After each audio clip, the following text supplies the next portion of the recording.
So let me tell you a little bit about why Willis decided to sponsor this ambitious and risky expedition.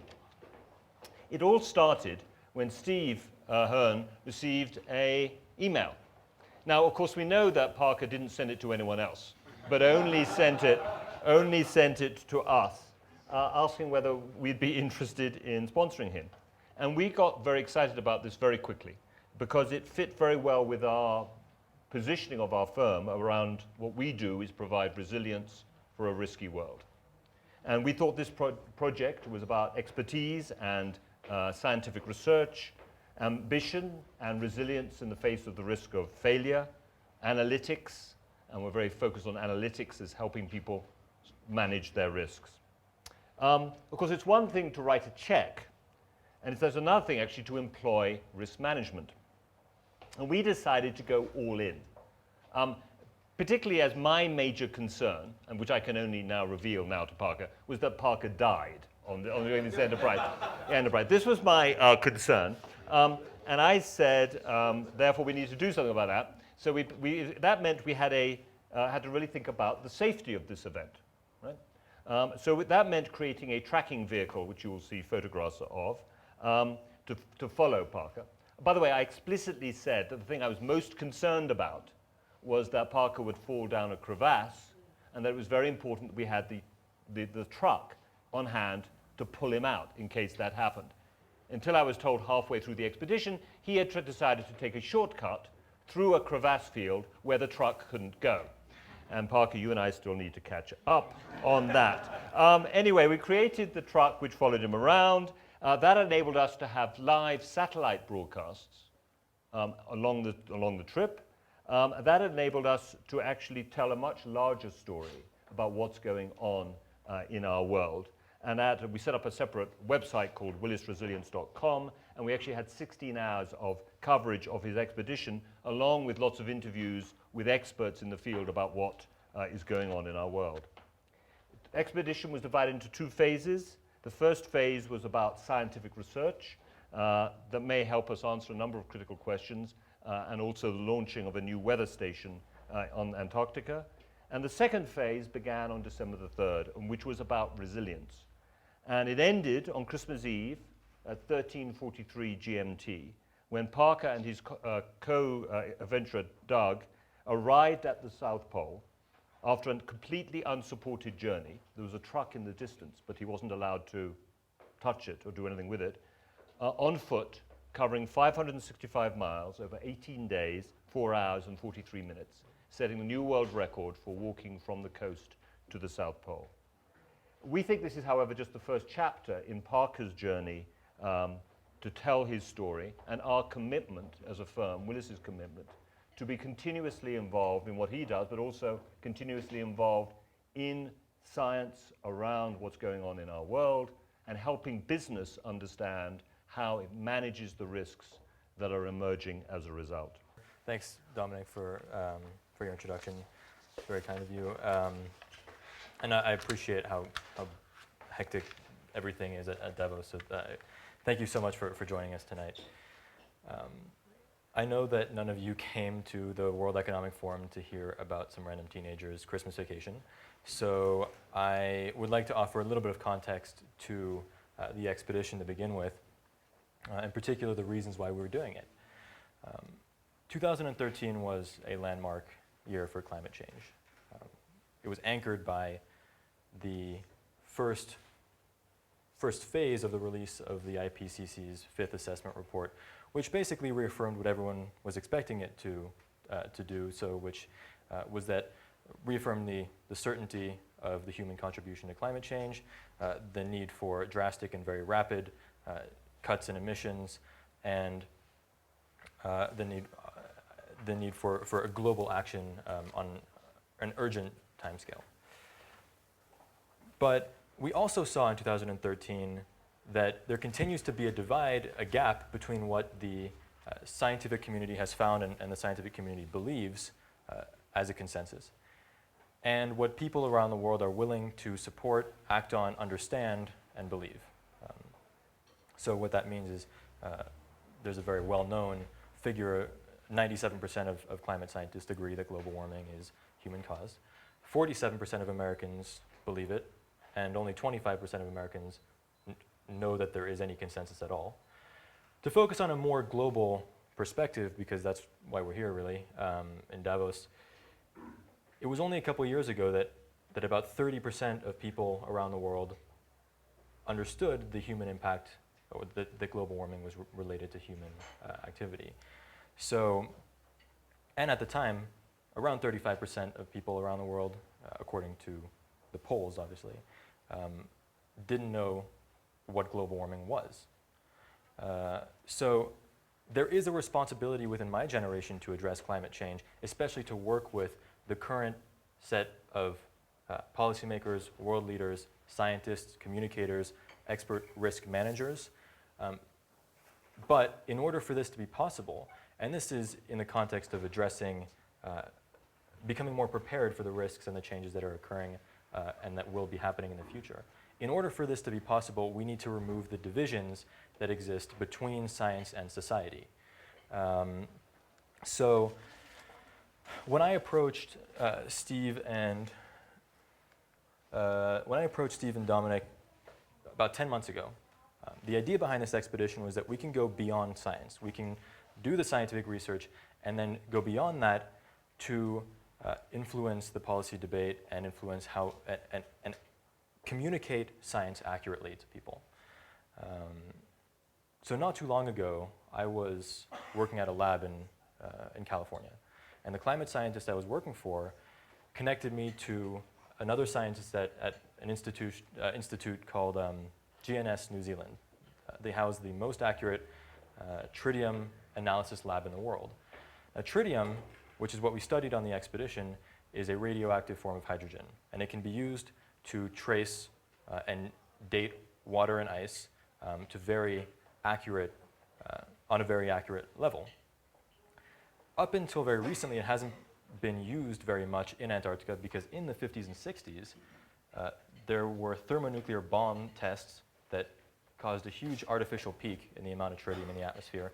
And this graph represents the solid line is the amount that was found in Antarctica. The Kaitoki line is the rain in New Zealand. But now, it's been about a couple decades since the tritium has been washed out and decayed from the atmosphere, which means that if we can understand how tritium varies across Antarctica, we can date very accurately to within a season the age of water and ice, which is critical to helping us understand how the climate system works and how the water cycle works in Antarctica. So the challenge is for us, the next step, the new research is that it turns out tritium varies significantly across Antarctica, so you can't just drill in one site and figure it out. We have to have information from across a continent that's bigger than China and India combined. And so this is what we set out to do with Icebroker, our truck affectionately named by Steve Hearn, and on the science leg of our expedition, in addition to 2 other research programs with the weather station and another isotope program as well. But how does an expedition to the South Pole actually contribute or produce any sort of impact on the policy debate, public opinion? It's not immediately obvious. Now, for me, focused on the capabilities of the truck that were there for the scientific research, but we added these 2 iridium domes that allowed us to communicate live, to stream live from Antarctica, which is almost an impossible thing to do, and we weren't sure whether it was going to work until we actually were on the ice. Then, as Dominic pointed out, we built a studio in London in the Willis building, in the lobby of the Willis building, and did hour-long shows every morning, but instead of talking about ourselves for an hour, we did a quick update of the expedition, and then moved on to debates around issues that are related to global warming, climate change, environmental issues around the world, focusing on the human consequences. And that means the impacts of deforestation, food security, the role of big data in helping us understand climate change and act on it, how young people can affect global change, these kinds of debates that we brought in experts and also people that strongly disagreed with us, or me, really. There were skeptics of climate, and they had debates with people who who had different perspectives. And at the same time, while we were doing this every day on the ice, we harnessed big data technology from EMC Corporation, that was one of our leading sponsors, that looked at social trends, how people were talking about climate change around the world, throughout, before, during, after the expedition. So how much buzz there is around the issue, what are the attitudes, is there a negative, positive mood around progress, around decline, everything. So this was sort of the scene for the expedition. And what we did then was we had this project laid out, and on November 18th, we all basically went, all of us on the team went to Chile to start preparing for the expedition. As it turns out, when I got to Chile, I was informed that there was a customs strike and all of our scientific equipment was lost, and that at the same time, 20 minutes later, I got a phone call saying, the US government has no record of your scientific permit, so you are not allowed to go do your research, and if you do ever find your equipment, we won't let you have it. And this was kind of an obstacle for us because we weren't going to drive across the continent doing nothing. And we had 5 days to fix an issue that would ordinarily take on the order of 90 to 120 days. What ensued was a series of miracles that I don't even really understand today even how they happened. First off, I went to the Chileans to beg them for support. The Chilean Antarctic Institute was very generous and provided some equipment for us to use for most of our scientific crossing. We still had the issue of permits. Now what happened was there was a storm at the landing site in Antarctica that delayed us for a week, which bought a little bit of time, during which the British Antarctic Survey wrote a letter expressing support for the potential value of our results, which ended up influencing, or it allowed the right agencies in the United States to approve our permit at short notice. And I think it was 1 day before we ended up leaving, which actually was 5-6 days late, that we got the approval. And everything was kind of the same as it was supposed to be, but after a rather hectic couple weeks of running around. So we started our journey on November 29th. We have a rather odd team when I think about it. Out of the 5 of us here, there's 4 nationalities. Everyone has different skill sets. All the way on the left is Patty Scott, our cameraman. Did an incredible job in the worst of conditions. Doug Staup in the blue jacket there is a very, sort of a legendary American polar explorer. He was the first American man to walk to the South Pole. And we did a couple of North Pole expeditions together before this one. Ao, Icelandic driver and mechanic of the Arctic truck and general savior of the expedition on multiple occasions. And then all the way on the right, Nathan Hambrook-Skinner, who actually works for Willis, and who underwent some very intensive polar training to join us and deal with all of the communications, both the technologies involved and having the communications plan to make sure we could do what we wanted to do on the ice. So we started out, unfortunately, now Icebroker is an amazing vehicle, but Antarctica is still a pretty tough place. And on the 3rd day of the expedition, out of a potential up to 45 days on the ice, or 50 days, the inverter broke in the truck, and the inverter is this little device that turns engine power into electricity. So we had no power. Then the heating unit broke at the same time. And the heating unit, it didn't just break, so we weren't just cold, because we could have handled the cold. It just decided to be an autonomous machine and go from hothouse to icehouse state without any sort of control or indication of when it would change. So 1 minute there could be frost on the inside of the cabin. The next, it actually melted the cap off of one of our fuel cans, and I woke up smelling gas, and that was the first major panic of the expedition that I had. It made for a fun experience. But either way, whatever happened in the truck, we still had an obligation to do the science right, and that's what we did. We all got out every day and did the science at regular intervals, did our ice cores, did our snow pits, and we eventually got every sample that we had hoped to acquire. So then what happened is that we reached the Ross Ice Shelf, and remembered actually that we now had to walk all the way back, and that was the easy part. And so we geared up, spent the night on the ice shelf, and we're ready to get going. Doug and I figured that we didn't need to acclimatize and take it easy in the first couple of days because we'd been in Antarctica for a while. We had gone up and down in elevation, and we were ready.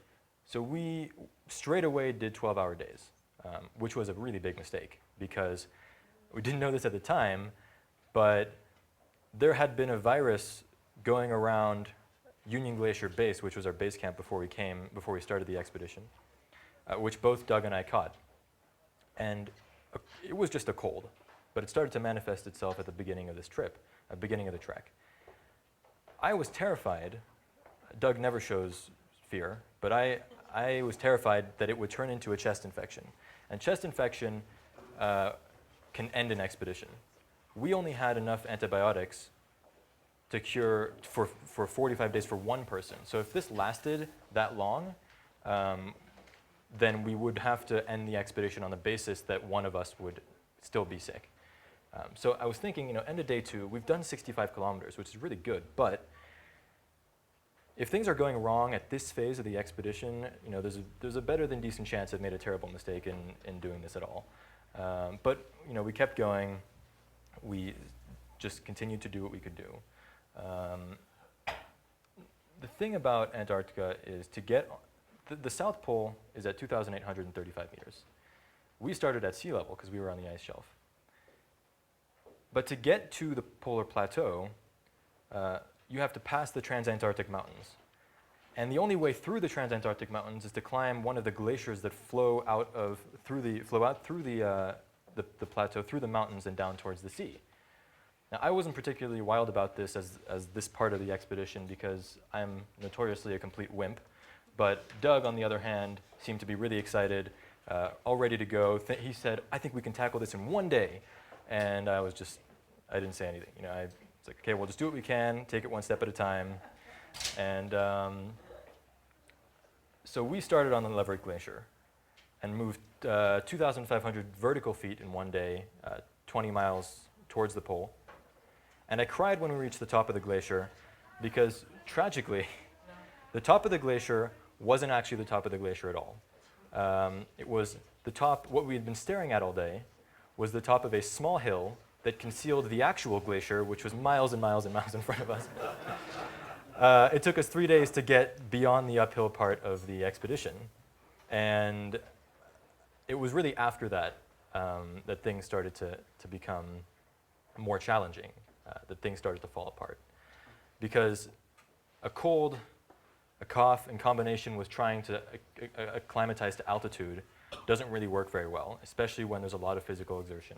And I felt like I couldn't breathe very well. And so as a result, we ended up having this situation that was kind of like a physical and mental breakdown that led Doug and I to both doubt whether we would ever even finish the expedition or whether I had the physical capacity.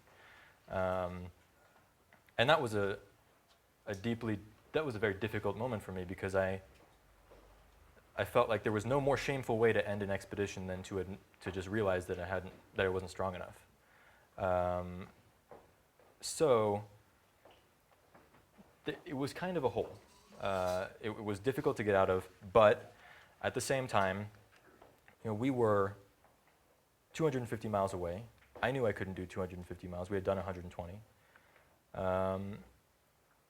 It's a difficult thing to visualize the end when it's so far away. There's a lot of power in visualizing success, but I found it not as easy to do when we had 250 miles to go. And it actually leads to a lot of errors in the short term, loss of focus, wanting to have that extra bit of comfort, maybe a longer break, taking a rest day, so tempting to not get out of the tent. Maybe going into our rations a little bit more than we should. And we all know that these decisions that create short-term gain with no outlook for the long-term, whether it's a long-term responsible decision, is not only detrimental, it has the potential to be disastrous. And for me, that brought up an important characteristic about the way that we have in the past approached climate change. Because there's been an occlusion of the long-term responsible approach for a shorter-term gain, for avoiding compromise in the short term. And we know it's not the responsible approach. Now, I knew that, again, I couldn't do 250 miles, but I figured that if the pole was 10 steps in front of me, there would be no excuse, right? Doesn't matter what's going on, whether you have a cough or a cold or broken leg, it doesn't matter. You can do anything for 10 steps. So what I would do is visualize the pole 10 steps in front of me. I was like, okay, the South Pole's there, walk 10 steps. And then do it again and again and again and again until we finish the day. And then I would be comfortable in the tent. And that was the savior of every day, is the thing that kept me alive, or not alive, but my mentality alive, was knowing that there was the end of the day where I could just be comfortable in my sleeping bag. The thing about Antarctica is that it's very easy to lose hope and to feel like there's nothing but isolation. And in the face of a challenge that seems so big that one single action couldn't remotely have an impact, or course of action or decision. But actually, no one who's ever walked to the South Pole did it by taking a jump from the start point 350 miles to the finish line and landing gracefully. All of them before us did it by putting 1 foot 8 inches in front of the other 750,000 times. And that's sort of what I tried to keep telling myself throughout the project, and what was really the only thing that allowed me to get to the end. We kind of lost luck on the weather halfway through. First time weekend, we received a nice gift of 50-knot winds against us, minus 40-degree temperatures, and zero visibility. But again, it wasn't about telling ourselves that we needed to do another 250 miles of whatever this happened to be. It would end at the end of the day, and then maybe have to do it again, but we had to take it one step at a time. So we reached the South Pole on December 24th, Christmas Eve, a month ago, after 18 days and 4 hours and 43 minutes of the trek, about a month in Antarctica. And we did break the speed record, but one thing I'd like to mention is, in the grand scheme of things, the record on its own doesn't mean anything. It's not a valuable contribution to society. It'll be broken next year, probably, by someone younger than me.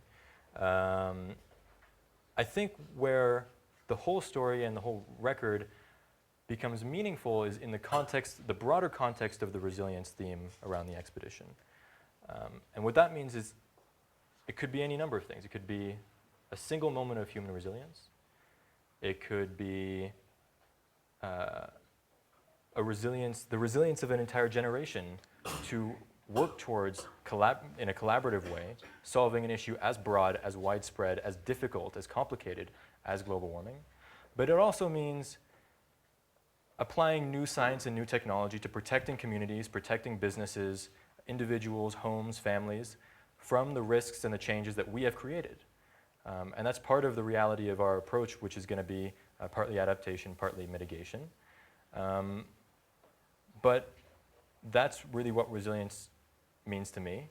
And as we move into a world that's increasingly filled with different types of risks, it's going to be an important approach to the way that we deal with the climate change challenge.